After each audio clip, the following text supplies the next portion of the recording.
തിരുവനന്തപുരത്ത് ഇപ്പോൾ CPO ഉദ്യോഗാർത്ഥികളുടെ പ്രതിഷേധം നടക്കുന്നു എന്ന് മനസ്സിലാക്കുന്നു. അവിടെ ഉപ്പിനുമേൽ മുട്ടുകുത്തിയിരുന്നു കൊണ്ടുള്ള പ്രതിഷേധത്തിലേക്ക് അവർ കടന്നിരിക്കുകയാണ്.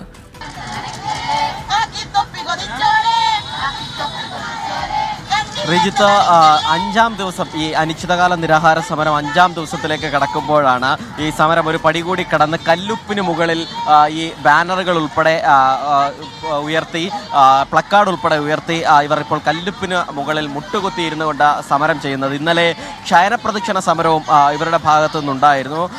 അതിന് തൊട്ടു പിന്നാലെയാണ് ഇപ്പോൾ കുറച്ചുകൂടി കടുപ്പമേറിയ സമരം, കുറച്ചുകൂടി വേദന സഹിച്ചുകൊണ്ടുള്ള സമരത്തിലേക്ക് അവർ കടക്കുന്നത്. കാരണം കഴിഞ്ഞ 5 ദിവസമായി ഇവിടെ സമരം ചെയ്തിട്ടും സർക്കാരിൻ്റെ ഭാഗത്തു നിന്നോ അതല്ലെങ്കിൽ ഏതെങ്കിലും നിലയിൽ നിന്നോ ഒരാളും ചർച്ചയ്ക്ക് പോലും വിളിച്ചിട്ടില്ല എന്നുള്ളതാണ് ഇവരുടെ പരാതി. വനിതാ സിവിൽ പോലീസ് റാങ്ക് ലിസ്റ്റിൽ 964 പേരാണ് ഉൾപ്പെട്ടിട്ടുണ്ടായിരുന്നത്.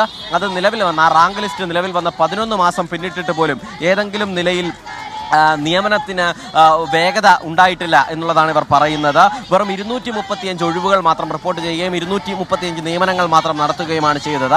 മാത്രമല്ല, ഇനി ദിവസങ്ങൾ മാത്രമേ ഈ ലിസ്റ്റ് അവസാനിക്കാൻ ഉള്ളൂ. ഇനി വെറും 2 ആഴ്ച കൂടി കഴിഞ്ഞാൽ ഈ ലിസ്റ്റിൻ്റെ കാലാവധി അവസാനിക്കും. ഏപ്രിൽ 19 ഈ കാലാവധി അവസാനിപ്പിക്കുന്നതിൻ്റെ പശ്ചാത്തലത്തിൽ ഈ കാലാവധി നീട്ടണം എന്നുള്ളതാണ് സമരക്കാരുടെ പ്രധാനപ്പെട്ട ആവശ്യം. ഒപ്പം തന്നെ നിയമനം വേഗത്തിലാക്കുക എന്നും ഇവർ ആവശ്യപ്പെടുന്നുണ്ട്.